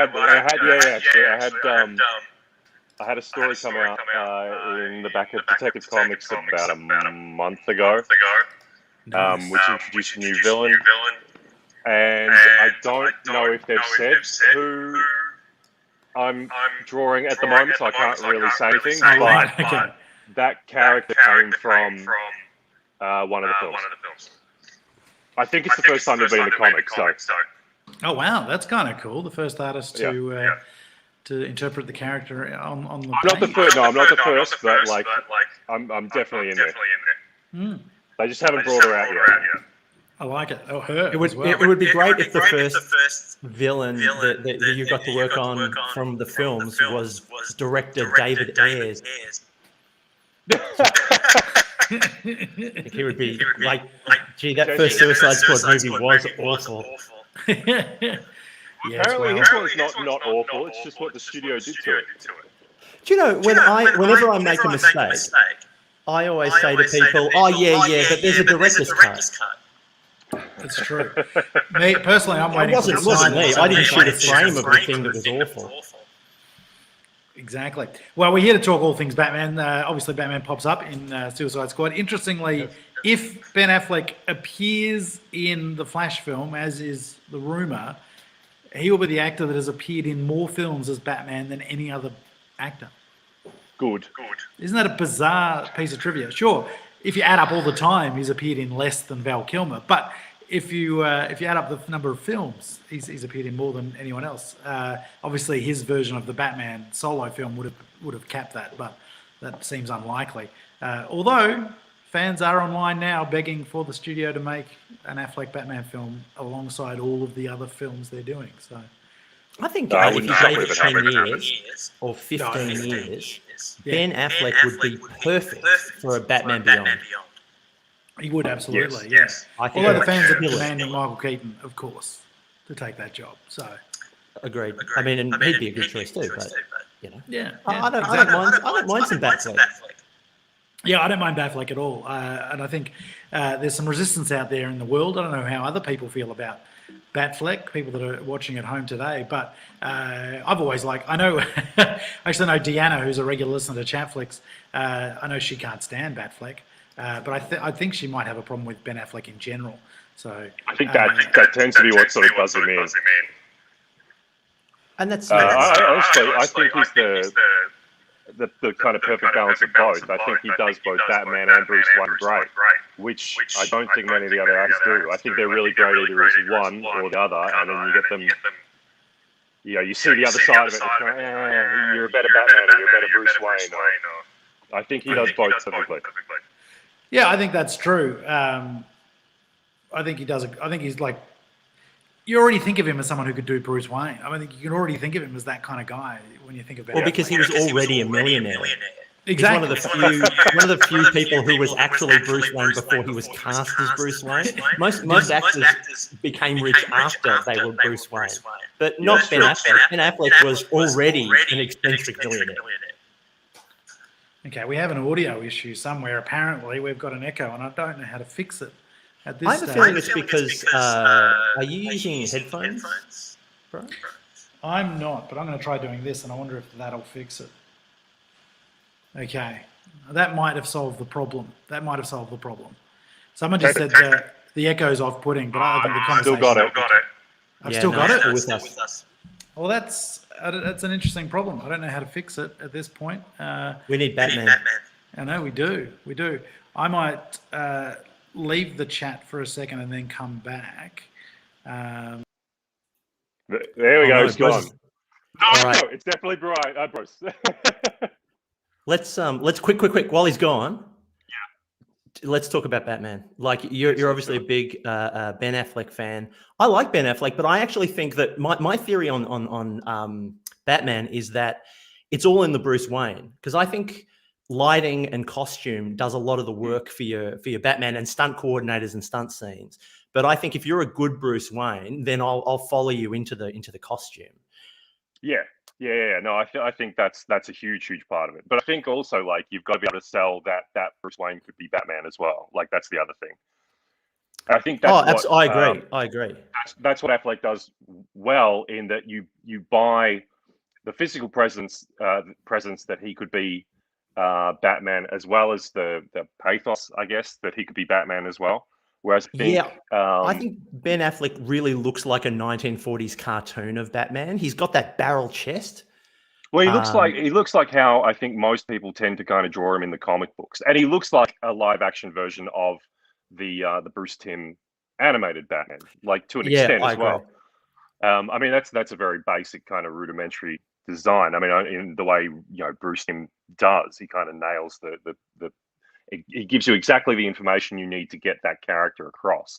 And I think it's absolutely a case that you could, out of all the Batmans that we've had on film, I think the general consensus is the animated series has been the best Batman media we've had on screen. So having when you hold that Bruce and that Batman up against the other ones that we've had on film, despite the fact that it was really born out of the Burton stuff, the Affleck Batman and Bruce is kind of the closest live action manifestation for me of that visual, which obviously goes back into the comics and everything as well. And like you were saying, the 40s kind of serial original kind of Bruce and Batman as well. Yeah, I agree with that. But I think, and I like Ben Affleck, and I enjoy watching him in the movies. But I think my favorite Batman is Christian Bale, and I think it's sort of in line with what you're saying, because for me, I like that he's a very different Batman to the Batman we've seen in the past. So I like that he's kind of a hot twink Batman. I'm cool with that. I like his look. And going back to what I was saying before about the idea of a good Batman is a good Bruce Wayne, I love Christian Bale's Bruce Wayne, because I think, and I've said this before on Chatflix, but I think he's drawing from George W. Bush, like when he's playing Bruce Wayne. You know that scene when he's drunk and he's trying to get people to leave and he's just pretending to be terrible Bruce Wayne. Like there's this sort of lost kind of dog look in his eyes, and it just puts me in mind of the way George W. Bush used to make speeches about things he didn't understand. Right. And I don't know if that's deliberate or not, but I like the fact that his take on Bruce Wayne is a bit more skewered. Like it's a bit more, billionaires are sort of terrible people, so I'm going to play him a bit stupid, and I like his Bruce Wayne. I find him very watchable in those movies. See, I think what you were saying before, that's for sure. What you were saying before about Affleck being a great Batman Beyond Batman, I think that holds true, because the only Batman that we've seen of Affleck is set. He's already had one Robin get killed. It's very much like the way those films that he's in place him. It's very much he's already had his best years as Batman. Yeah, and he's damaged, which I really like. Like I like that he's a scarred Batman. I reckon if you tapped Ben Affleck just after Jennifer Lopez breaks up with him again, you could get a really sad, nuanced performance out of a Batman Beyond in the future. But yeah, I mean, I think the beauty of Batman, and obviously why we can talk about it at length, is it's an interpretation. It's like, if you're a Doctor Who fan, which I'm not particularly, but you can have a favorite, but you can enjoy all the interpretations of it. It's like seeing your favorite song played by 3 or 4 of your favorite artists. It's always going to be kind of fun and different. I always gravitate towards Christian Bale because I think the pressure was really on for him to be a good Batman, because he sort of came out of nowhere. He wasn't very well known. It was a hard especially reboot. after Machinist. Yeah. He was a tiny Bruce Wayne in some parts of that first film, that's for sure. Yeah. Well, the story I heard was that he actually bulked up too much, possibly because he'd come back from The Machinist. But like Christopher Nolan said to him, I want Batman to be a bear. And so he put on too much weight and couldn't get into the costume. And like one guy said, hey, it's Batman, not Fat Man. And he went, oh, okay, sorry. And then he lost, he did that crash diet thing that he always does. And he lost a lot of weight. And so he looks fine in the movie. But yeah, he's, I don't know. Christian Bale just seems sort of terrifying and crazy. And so he's always a good choice for Batman because, Batman's not particularly well. So, my issue with Bale's Batman is I just don't think he has the depth as an actor to kind of nail the extremes of the character. And the Batman voice he does cops a lot of criticism, and I think that's fair because I just don't think he has the vocal capabilities to do a nuanced performance in that Batman voice. So it becomes cartoony. It becomes kind of ridiculous. And we've alluded to it already. If you look at someone like Kevin Conroy, who, in my opinion, is probably the greatest Batman of all time, when he does the two characters, the Batman voice has enough nuance in it that it is an actually fully formed character as well as his Bruce Wayne. Whereas Christian Bale just sounds like Cookie Monster on ice or something. Like it's just a ridiculous voice that just it gets worse as the series of films goes on. So, I mean, I wish he'd done a little bit of vocal training perhaps and maybe worked on that voice a little bit better. And I mean, it's not a huge issue with a performance, but it just bugs the crap out of me. It's just like, you say that, but if maybe he doesn't have he's not an actor for that kind of role, perhaps. But like, if you watch his films, he doesn't do the same accent twice in any film. Yeah. Like he does, He's definitely got the range as an actor. I just don't think he's got. I don't think he's got the vocal range. That character. Yeah. Well, maybe you're right. Because it's a cartoon character that he's playing, like essentially. Yeah, of course. Which is why the interesting thing about bringing up Conroy is Conroy only has to vocalize it, and that's his job. He's a cartoon voiceover artist, so his job is to be able to embody people through his vocals. Whereas an actor like Bale has to go through both a physical transformation, not just to be Bruce Wayne, but to also be Batman. Hence the bulking up and becoming a fucking physical powerhouse. But then also has to act as Bruce Wayne, which, like you were saying before, like it's not. He wasn't a huge actor before Batman. So unlike Affleck, like he wasn't naturally kind of predisposed to being a Bruce Wayne type or a Batman type. So maybe what what you're pulling is that he's new to both of these sorts of roles, and it's not sinking in for you. I think he's got the depth as an actor. I just don't know. I mean, he's not my favorite Batman or Bruce, but he's definitely one of my favorite actors for sure. Oh yeah, no. Look, I'm not questioning his acting in general. I just find that part of his performance is maybe not as nuanced as it could be, and so we lose out a little bit there. And you're right, Kevin Conroy, who is amazing. He is a vocal professional, and that's what he does for a living. So his Batman, obviously vocally, should be a superior Batman. Just quickly, I thought we'd take this moment to move on to Michael Keaton, who's arguably everyone's favourite Batman. Michael Keaton. Is he everyone's favourite? Again, I think it goes back to which Batman, maybe the first Batman you came to, or because I mean, I remember seeing this in 1989 at the cinemas. I remember being very, very happy with it, but it's not a film I return to a lot. Yeah, actually, the point I was going to make, James, just quickly is, I think Michael Keaton is a great Bruce Wayne. He's probably the best Bruce Wayne out of the lot. He's not a great Batman by any means, but you're right. There's that nostalgia that we all have for these films because they were the successor to the '66 Batman, which we all grew up with in reruns, and it was the Batman we needed at that time as well. There's no question. But yeah, his Batman itself, for various reasons, he is not a great Batman. For starters, he's like 5'6". That's not a great Batman. That's one reason Batfleck's so good. He's a big, intimidating guy, and you got this little tiny Batman coming up to you telling you to stop. But they shoot him well.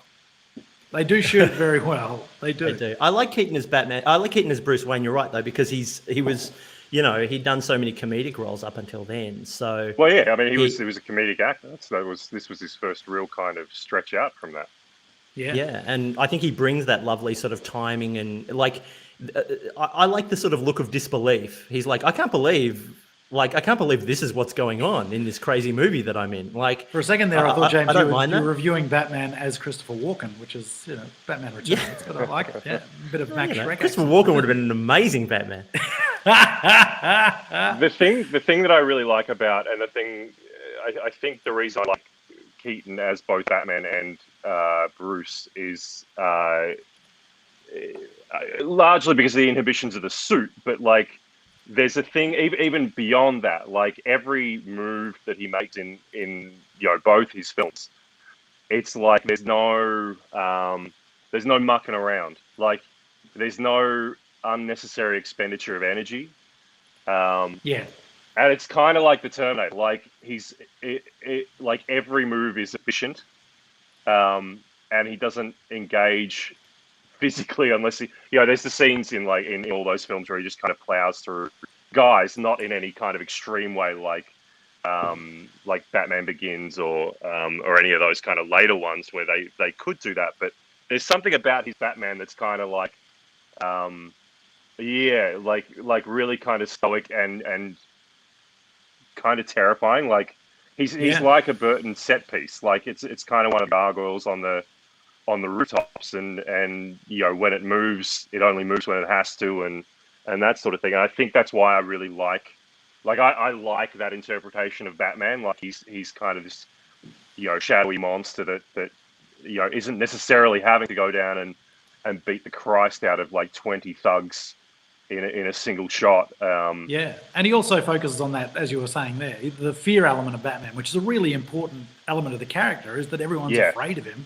And he doesn't need to do much necessarily as long as he's got that fear in place, which is and it's kind of like you can't, especially with the juxtaposition between his Bruce and his Batman. Like like you saw, there's the clip going now of Batman Returns where Catwoman licks up his eyes, and he never kind of drops emotionally.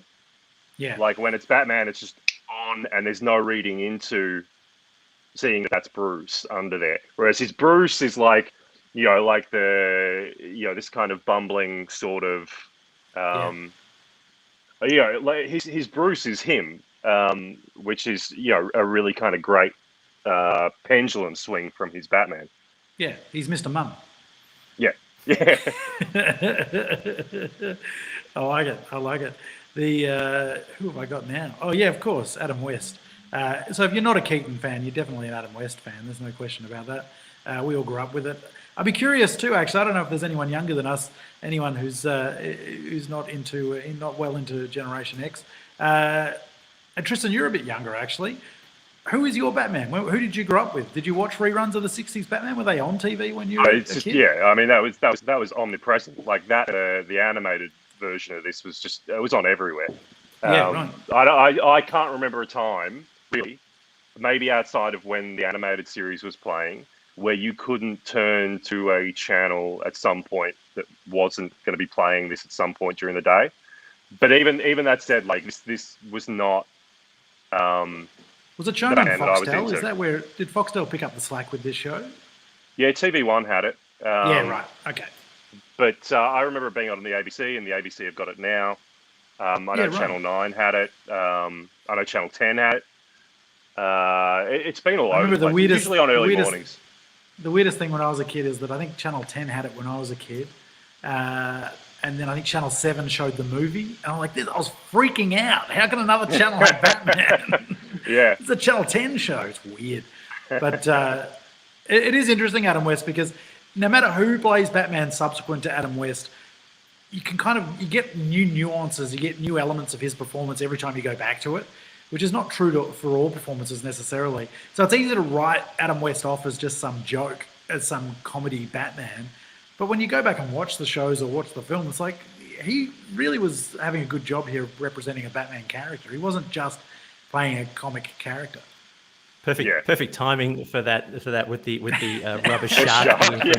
It was a serious. It was a very nuanced. Contradict what I was saying. Yeah, shark repellent comes out. I like it. This is definitely Adam West was definitely my first Batman, and I remember watching it. I was so young when I first saw it that I thought it was all serious. For me, he was in trouble every week. It was just an action adventure TV show, and I remember being older and coming back to it and realizing that it was jokey and just feeling betrayed. This is when I was, teenagey, but initially, I've heard Tony Martin describe the Adam West Batman as being, it's the greatest thing you'll ever watch when you're 8, and then it's the funniest thing you'll ever watch when you're 18. And I'd agree with that. And I think I enjoy it now. But when you're sort of 13 or 14 and you're taking yourself way too seriously, I remember thinking, hang on, they're just making fun of Batman. And I didn't even notice the first time I watched it. This has all been just a big joke. And I think that stopped me from watching the series for a few years, where I just went, I don't want to watch.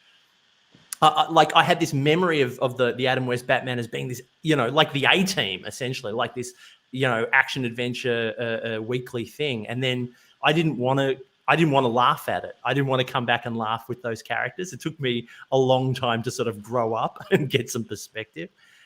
See, it's so weird because people, we're in this point, post Frank Miller, I guess, where Batman kind of became the poster child for grimdark, which I have nothing against. I have nothing against that. I love a good kind of grim take on something. But the thing that always kind of stuck out to me, even in my teen years, when I'd kind of catch the Adam West stuff, was that was what the comics were like.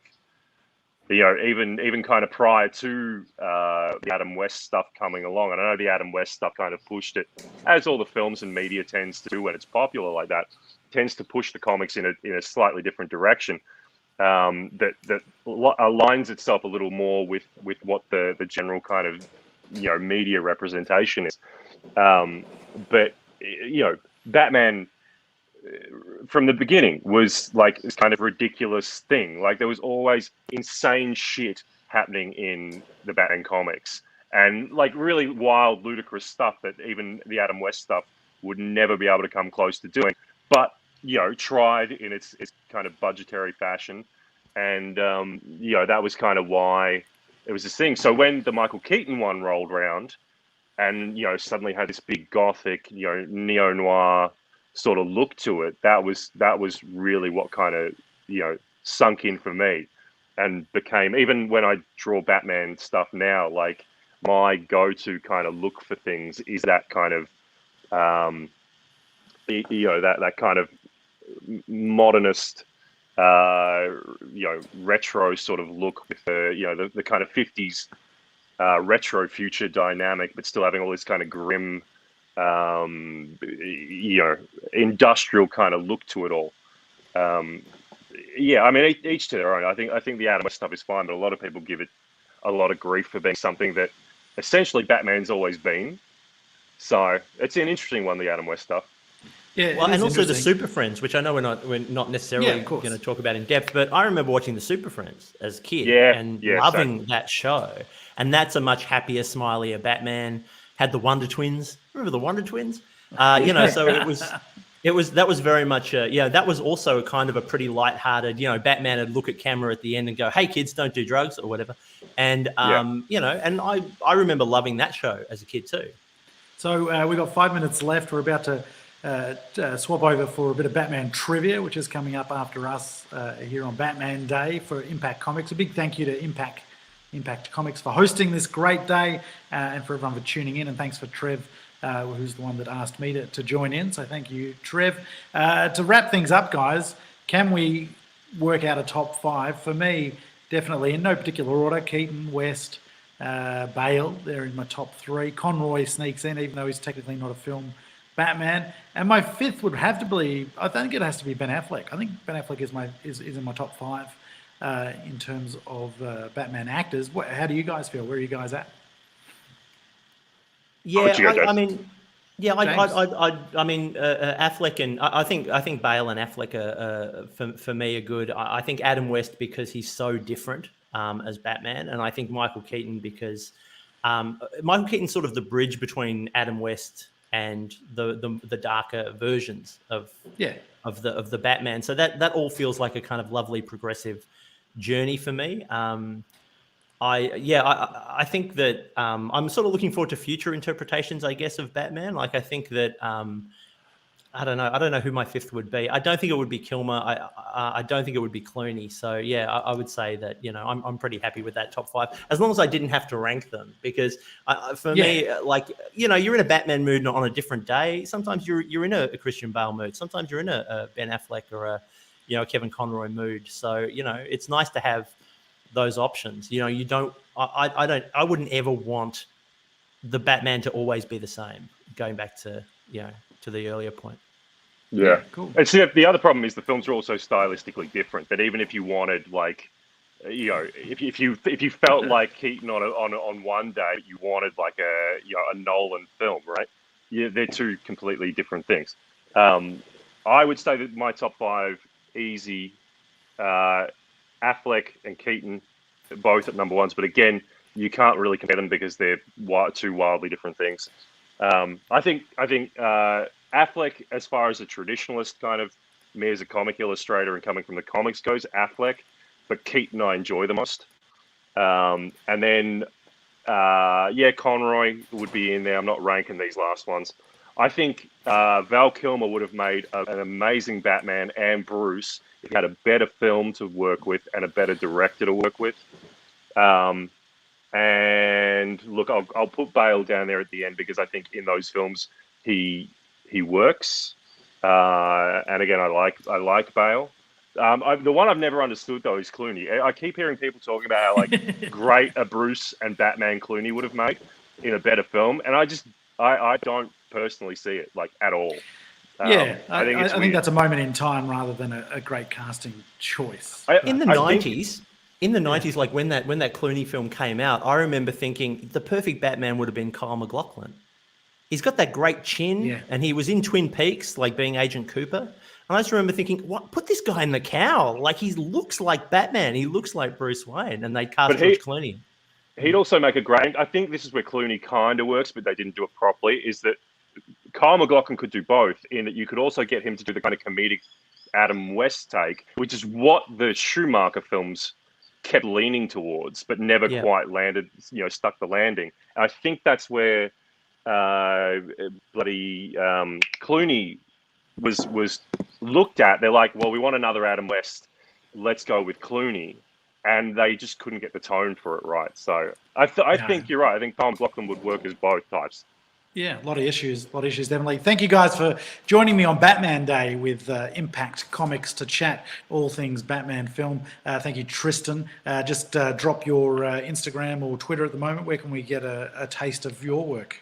At Tyranno Jones. So at TYRANNOJONES. Excellent. And James is obviously on Chatflix regularly. He also is a musician here in Melbourne. You can check out James's stuff. Where can we find your stuff? What's the best spot? Probably anywhere. I'm under my real name everywhere. So James Hazelden, JamesHazzelden. And there's stuff on Spotify as well. You can find me every week on Chatflix. This week we are looking at The Punisher from 1989 with Dolph Lundgren. So if you're a fan of that film, then check that out. You know who would have been a great Punisher? Kyle MacLachlan. Sorry, he would have been. Wouldn't Kyle MacLachlan have done everything? And so you can join James anywhere you see that. You can see me on Chatflix, hear me on Chatflix. Tim is hosting Trivia Next. Thank you, James and Tristan, for joining me. Thank you, everybody else. Thanks, Trev. And you'll hear from us next time. We Chatflix.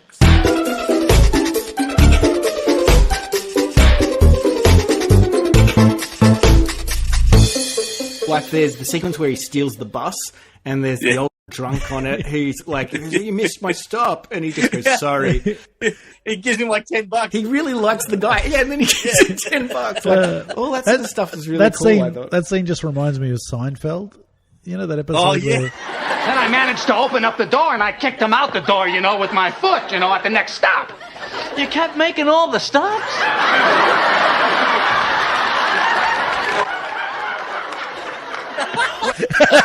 Kept making the stops.